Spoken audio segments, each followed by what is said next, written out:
That's right, welcome into your Geaux Black and Gold, a year in review. I'm Brian Holland with you here every single week. And how about our Saints insider, Sara Palczewski, not on airline drive, not at Saints practice. She brought it here in studio. We got the poinsettias out, so you know what that means. It's the holiday season. Merry Christmas, Happy New Year to you.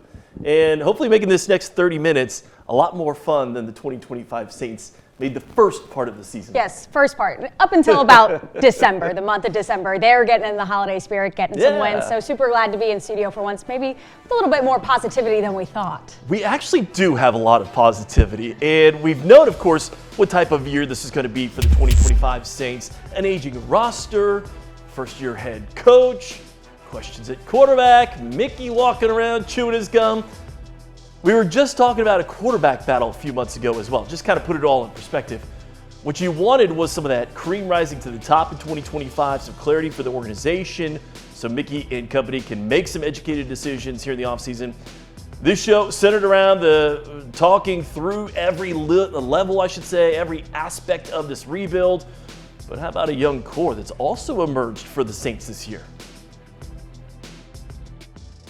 What we're fortunate to have is these young guys are, getting better each and every week, and then they have these veterans who have been here and have done a lot of good for this organization for a ton of years, or a lot of years, and they're really embracing bringing these guys along, and the leadership's been excellent. To have Cam DeMario the way he leads, Gotchow, coming over from New England, and what I think is this nice blend of these young guys are coming up, but they're coming up with this leadership of these veteran guys who've kind of helped us along the way, which I think while you're frustrated with the lack of wins, there's a bunch of these good, small, stackable things that we're able to kind of build off of. Every guy's going to be frustrated when you lose. That's the goal of this thing. As far as if you don't get frustrated, then you're probably not in the right situation. Every single guy comes into this thing wanting to win each week, and that's our goal. While we're doing that, some of these young guys are going to get some awesome exposure. Hey, look, we could look back on 2025. The Black and Gold faithful have a lot to moan and groan about. We've heard it on social media, but let's start with some of the positives in 2025 for the Black and Gold. Maybe your best moment of the season looking back on it. Well, look, there wasn't that many great moments this season, in a losing season especially, but there are some, and for me, that one comes against the Atlanta Falcons. How about Justin Reed, the best moment of the season, his pick six against Kirk Cousins and the Falcons, as he liked to call. I can honestly say that was probably the loudest I've heard the Dome all year, and this may be all of last year, too, for how loud it got. And for the kid from Louisiana to get his first touchdown in the Black and Gold against the Falcons, I mean, you really couldn't write it up any better. Yeah, and I also love the petty in that pick, too. I mean, do something good, but if you could do it and also spite your rival as well, I am all about that. And you talk about the Dirty Birds, taking it to them. The top moment for me is that comeback wins in the fourth quarter, especially the one for me was against Tampa on the road. How about this stat? Only 2 rookies in the last 10 years have led game-winning drives in back-to-back games against opponents with a winning record. Sara Palczewski. The names are Jaden Daniels and Mr. Tyler Shuck. How is that possible?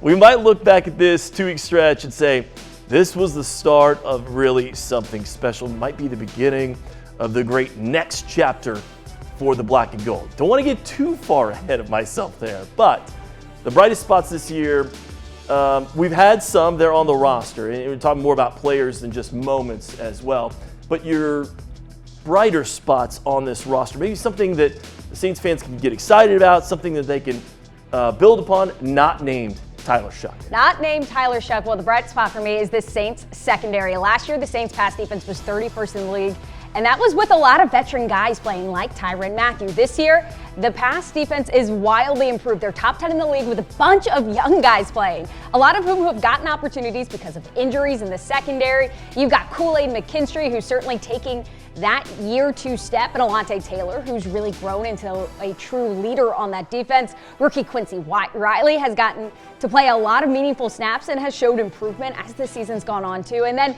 3rd round pick Jonas Anker has really impressed me at the safety position. He got thrown into the starting job after Julian Blackmon got hurt in week 1, and he's really flourished and has been a huge part as to why this Saints secondary gives me a lot of hope for the future. Guys are going to get better each week. I mean, you can watch these guys. I feel like they're around this building all day, every day, every single day. On Mondays, you just see Quincy in there right after a game, and he's working on stuff in the indoors. You're walking by, and these guys just have a work ethic to get better, and the more those guys spend time together, the better they're going to get collectively. Quincy's come on a rapid pace, right? He's made his plays, splash plays known, but the way that he's aggressive, the way he's calm, he doesn't get rattled, and it's not something you see. I think Kool-Aid plays with a chip on his shoulder. You love the way he plays. And then of course Alante leading the charge, the way that he's able to come in, play inside, outside, nickel. That man can probably play every position in DB field. All right, for my bright spot, it was that man right there at 94. And I'm actually going to call this Club 36 because they'll throw you out the club. They're big enough to do that. The 36-year-olds on the team, Cameron Jordan and Demario Davis, you should get your due for this season. Cam has had a dip in production the last couple of years. I thought, what if this is the not-so-graceful exit this year? He gets replaced. Not the case. Cam is just a half sack behind the team leader. Third in pressures, Demario Davis. How does he do it, Sarah? Year in and year out. He's amazing. He leads the team in tackles.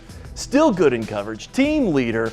If these guys, plus some of your other aging vets, let this slip, this year could have been just a bunch of blowouts week in and week out.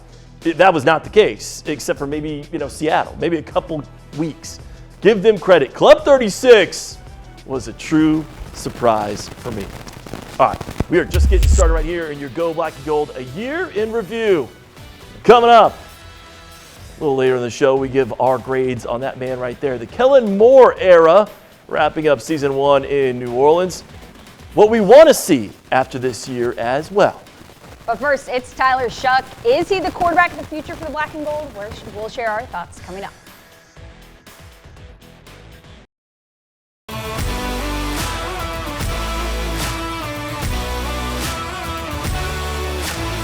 Welcome back into your Geaux Black and Gold. We're doing a year in review, a full 30 minutes, looking back on the 2025 Saints. I'm Brian Holland, of course, Sara Palczewski. What a treat to have her in studio because we've got a lot to break down, Sarah, especially going into 2026. How do you make 26 certainly much better than 2025, I should say. Kellen Moore still on that first year. You've got a rookie quarterback. There's a lot to like about this, but has the rookie quarterback, Tyler Shough, done enough that you don't feel like you have to go into the 2026 NFL draft and go get a QB as well? Look, right now I've seen enough out of Tyler Shough, and in my opinion, he's clearly shown he is a guy you can build this team around, especially in this upcoming draft. He's really grown and improved as this season's gone on, and he's impressing just about everyone, especially he's grown in areas where there were knocks against him in the pre-draft process. I mean, his pocket presence is really becoming one of his strengths, and that's something that was developed while being on the scout team and being their scout team quarterback, going up against the Saints' starting defensive line each week in practice. What I think stands out the most and makes me really believe he's your quarterback of the future is the way his teammates talk about him and their belief in him, especially when those words come from the likes of Demario Davis. I really care about, what the guys in the locker room think of me and my coaches. So, I mean, for me, I want to instill that belief that we can win every single game because we can. So, however we can get it done, I just love playing football. I said it last week. This is why you do it. So, I think there's going to be highs and lows with everything. He's shown to have that it factor. What is the it factor?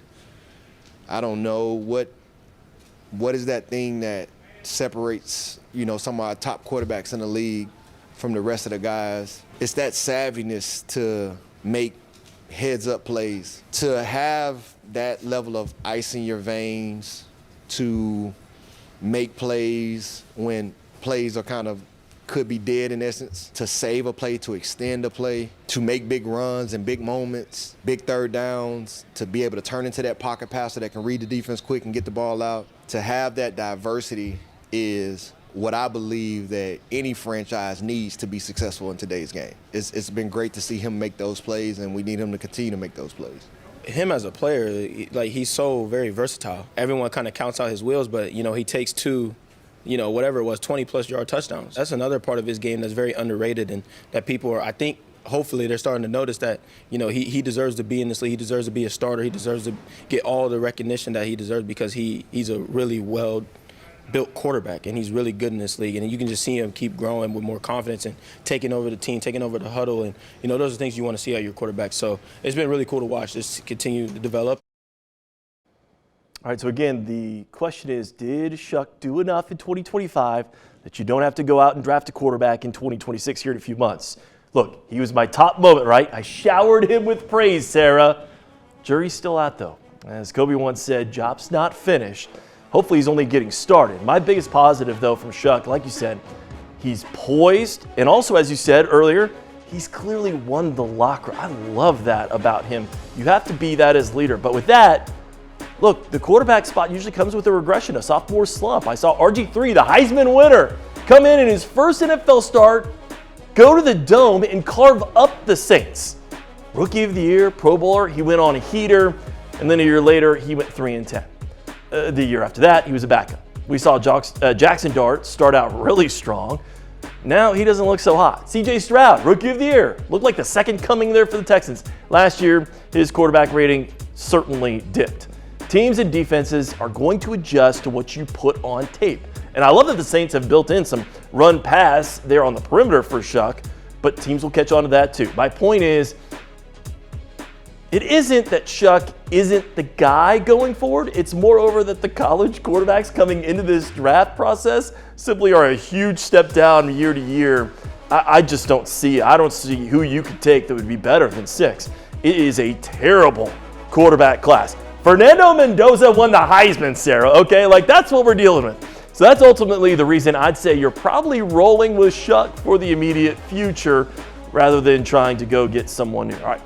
Who is someone you can really build upon, you feel like, who impressed you the most in 2025, also not named Tyler Shuck? Look, when you look at somebody you haven't heard his name a lot, it's Kelvin Banks Jr., the first-round pick out of Texas. And it's easy to see why the Saints took him at 9th overall. And to be honest, he's a guy, like I just said, you haven't heard much about this season. And being an offensive lineman, that's typically a very good thing. You're not getting beat, and you're not allowing sacks. Banks has been a real bright spot this year for the offense. He certainly looked like your long-term left tackle, and it's easy to see why the Saints are so high on him, especially as the season's gone on. Yeah, you took one of my top picks right there, so I'm going to go defense.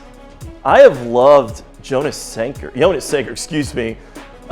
and being a rookie defensive back, like you said about the offensive line, if you're not hearing the name called, you're usually doing something right. So to be a rookie defensive back, it's so tough in your first year. The 3rd-round pick out of Virginia really shined after that Julian Blackmon injury. Say all you want about this front office, and I have been critical of them too.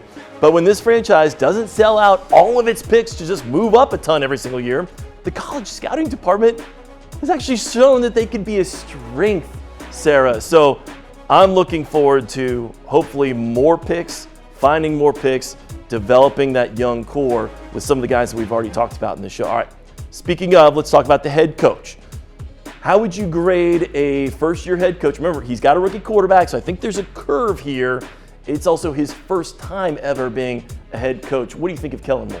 Look, it's really tough to judge, especially with the roster he has and in a losing season. No one's going to get a good grade with a losing season, but all things considered, I give Kellen Moore, I'd say, a C+ in year one. Things certainly could have been better, and things were in his control, like the lack of discipline early in the year with a mountain of penalties, and most of them were pre-snap and procedural. But given the state of the team and the roster he was given, I think Moore's done a really good job of building that foundation in New Orleans, especially that foundation with Tyler Shuck. Maybe you see a glimpse into the future of what that partnership could be.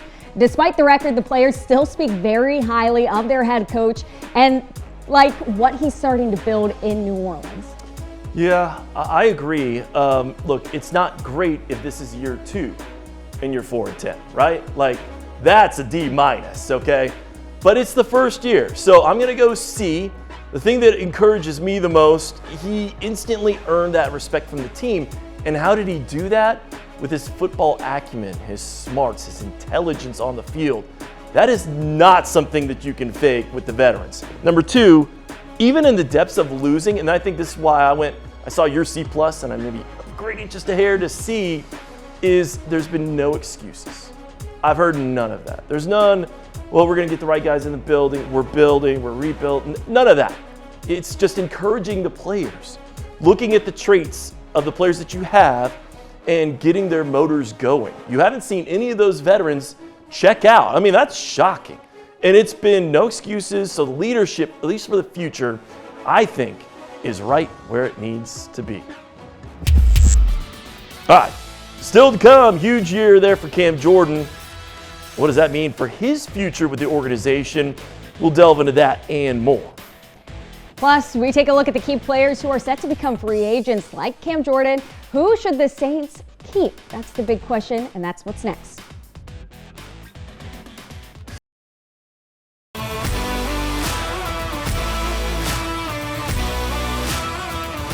It is a Geaux Black and Gold year in review. She's Sara Palczewski. I'm Brian Holland. We've been talking so much about the future. How about a man that's meant so much to this organization over the last decade? Absolutely. Saints linebacker Demario Davis is this year's Saints Walter Payton Man of the Year award winner, a well-deserved honor. It's the third time he's been awarded it in his career. It's no secret how involved Davis is in the New Orleans community. Davis and his wife started the Devoted Dreamers Foundation in 2023 to equip the next generation of leaders with the tools to be successful spiritually, mentally, and physically. All right, getting back into it, between the lines, some of the top free agents that you're going to have to possibly replace, maybe reset, you never know. Taysom Hill, Demario Davis, Cam Jordan, boy, big part of that, especially Alontae Taylor as well, but also Julian Blackmon, Foster Moreau, and Chris Rumph. So that leads us into the offseason there, Sarah. Look, as I look at this list, your top priority to bring back is definitely Alontae Taylor. Taylor's really flourished in the nickel possession under Brandon Staley, and this past season, he really took a step forward in his leadership. When guys like Cam Jordan and Demario Davis shout you out for your growing leadership, that means something. And the big question, what did the Saints do about Cam Jordan? He restructured his contract this past offseason, and he's finishing up year 15. He's having a resurgence. He leads the team in sacks with 6.5. So is it retirement for Cam that's next, or does he try to come back to New Orleans? Here's what he had to say about his future. At this point, it's all about how I feel. Personally, after the season, I'll defer to my wife first before I can think about myself. But physically speaking, I feel phenomenal. I don't know if you've been watching, my MPH is being clocked here. I'm looking great. When it comes down to how much longer I can play, that's between probably Nicky Jordan and then Jesus, and Jesus then Nicky Jordan, then you know what the Saints want to do. You know how petty we get with contracts. Always good to shout out the boss at home. Make sure she's on board with everything. You know about that. Tyler Shuck and Kev Jordan, by the way, also doing it off the field. This is what you expect. Giving away 100 bikes and helmets to members of the Boys and Girls Club of Metro Louisiana.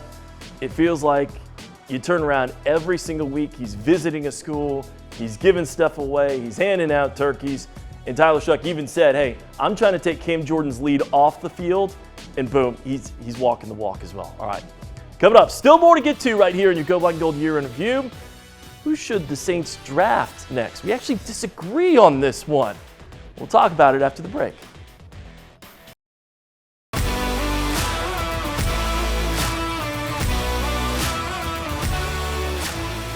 One final note from the 2025 Saints. Of course, legendary Saints tight end Jimmy Graham returning to the Dome this season. Back in July, Graham announced that he was planning to retire from the NFL as a member of the Black and Gold, of course. The third-round draft pick owns every major receiving record by a tight end in franchise history. And, of course, the indelible image of him bending the goalpost is what I'll remember the most from the former Miami Hurricane. Welcome back. Of course, we are wrapping up 2025. One final look towards the future.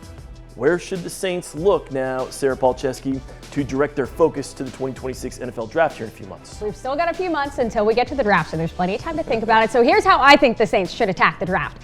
Draft the best player available. The Saints need pretty much every guy at every position during this rebuild. The biggest thing they have, though, is a quarterback, in my opinion. But hey, if Tyler Shuck doesn't work out, you get better pieces around him.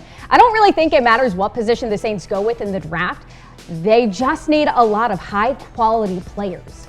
Okay, I'm going to disagree with you because, look, I've heard this from Mickey way too many times. There's a reason why Zach Bond is no longer on your roster and he's a captain in Philly, is because you already had what you needed. And so I think it's painfully obvious what the Saints actually need. They need a youth infusion of the defensive linemen. Your 2026 cap hits for 2026, 3 of the top 4 paid players are defensive linemen. Their average age, 31. That speaks for itself. All right, for Sara Palczewski, I'm Brian Holland. Thanks for joining us each and every week as we go black and gold.